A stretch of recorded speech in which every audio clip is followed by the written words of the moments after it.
Skewen sat in the crook of the Neath Valley the way most of these villages did, pressed close against the hillside, rows of gray terraced houses climbing the slope in uneven lines, chimneys exhaling into a sky that rarely gave anyone a clean blue day. The colliery whistle governed the rhythm of the whole street.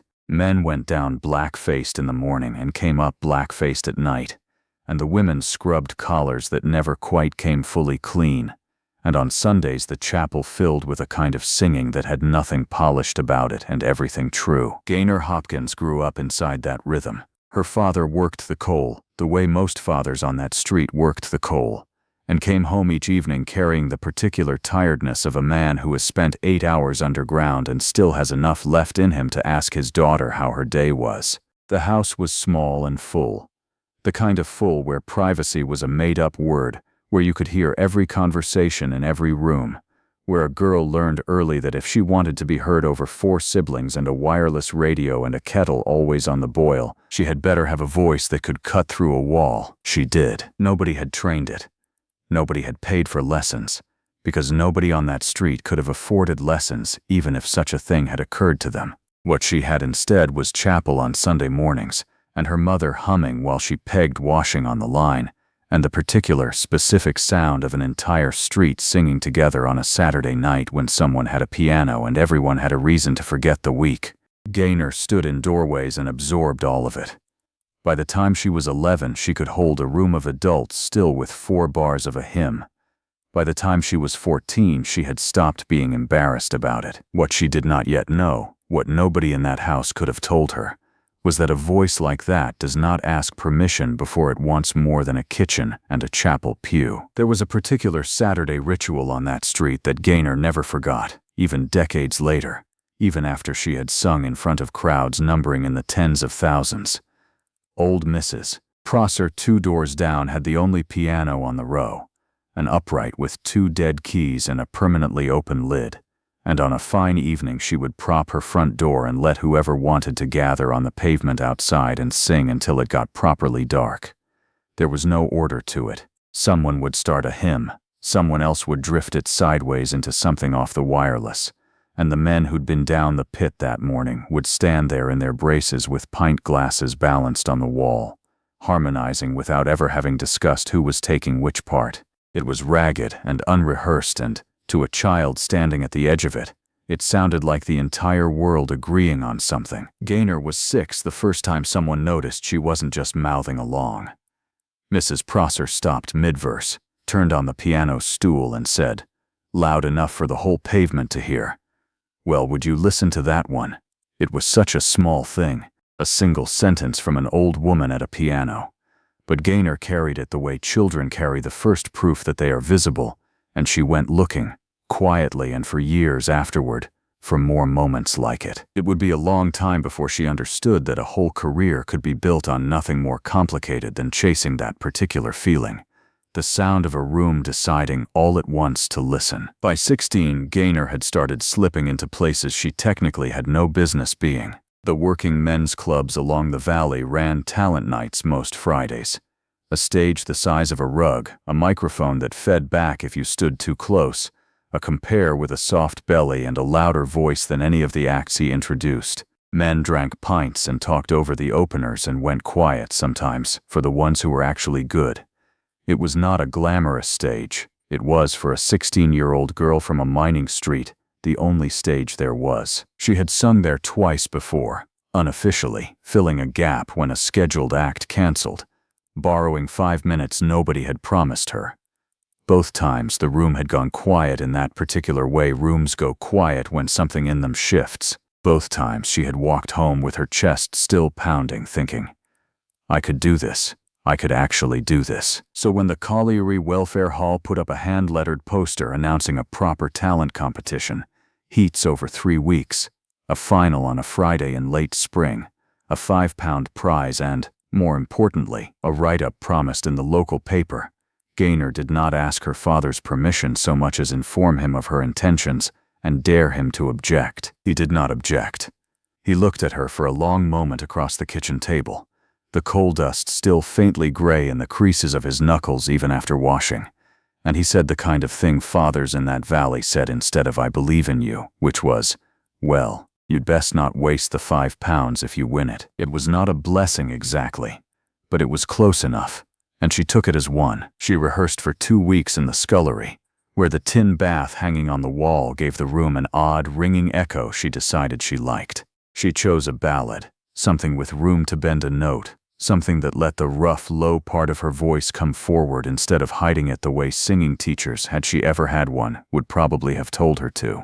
Her mother listened from the next room and said nothing critical, which in that house was its own form of high praise. By the night of the final, Gaynor Hopkins was, by the standards of a 16-year-old who had never performed anywhere grander than a working men's club, about as ready as she was going to be. The hall was fuller than she expected.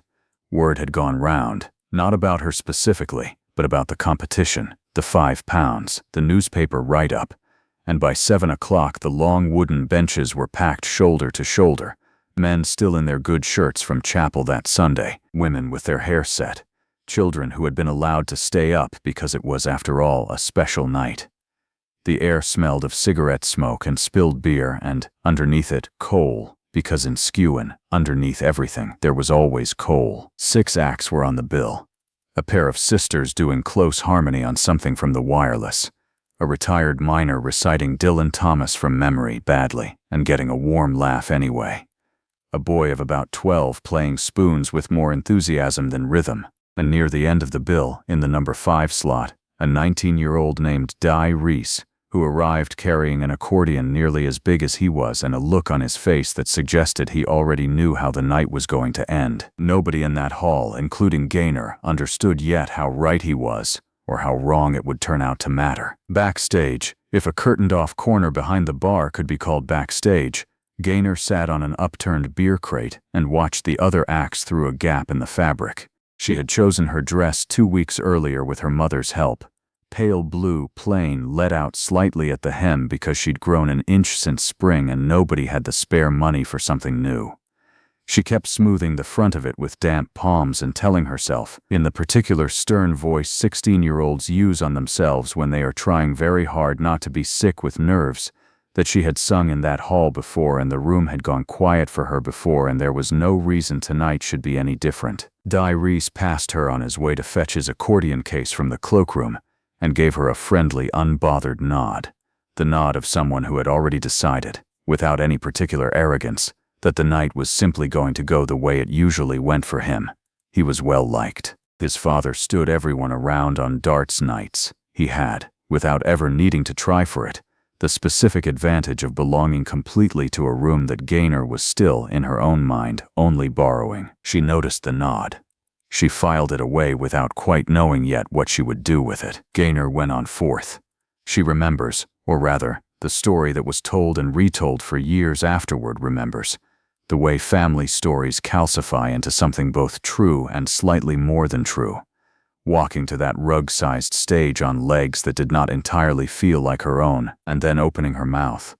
And then something happening that had happened twice before but never quite like this. The room went still. Not polite still. Not the good manners quiet a crowd gives a nervous teenager out of kindness. Actually still. Glasses set down mid-sip. A man near the back turning fully around in his seat. The 12-year-old spoon player in the front row forgetting, for the length of one verse, to fidget. She finished. The applause was loud, and it went on a beat longer than the acts before her, and for about 90 seconds, standing on that rug with her heart going.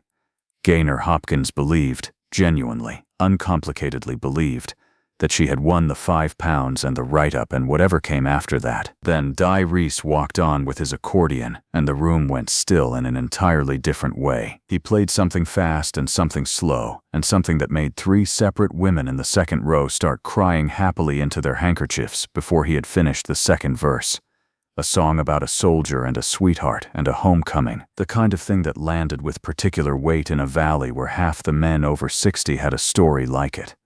He was good. He was, if anyone in that hall had been honest in the moment, genuinely, unfairly good, in a way that had less to do with talent than with timing. An accordion, a war ballad, a room full of people who remembered. The judges took 11 minutes to decide. It felt, to Gaynor, like 11 years. The compare called the results the way these things were always called. Building it up, thanking everyone, drawing it out past the point of mercy. And when he finally said the name Di Reese into that feedback-prone microphone, the hall erupted the way it had for the accordion, warm and immediate and entirely unsurprised. Gaynor clapped. She made herself clap, hands stinging slightly with the effort of it, because her mother had raised her to lose with grace even when losing felt, in that particular moment, like something closer to a small bereavement. She came second. There was no prize for second. There was, the compare added kindly, a mention that she'd given him a run for his money, which was the kind of thing adults said to soften a blow that had already landed. She does not remember much of the walk home. She remembers that it had started to rain, not dramatically, just the ordinary gray drizzle that Skewen produced more days than not, and that her father had come to collect her because it was getting dark, and that he did not say much on the walk, which she was grateful for, because she did not think she could have managed a conversation about it without her voice breaking in a way she had promised herself it would not. What she did not say to him, what she barely admitted to herself, was that it was not the £5 she minded losing. It was the write-up. It was the proof. She lay awake a long time that night, listening to the rest of the house breathe. Somewhere below, she could hear her father's voice, low, talking to her mother in the kitchen.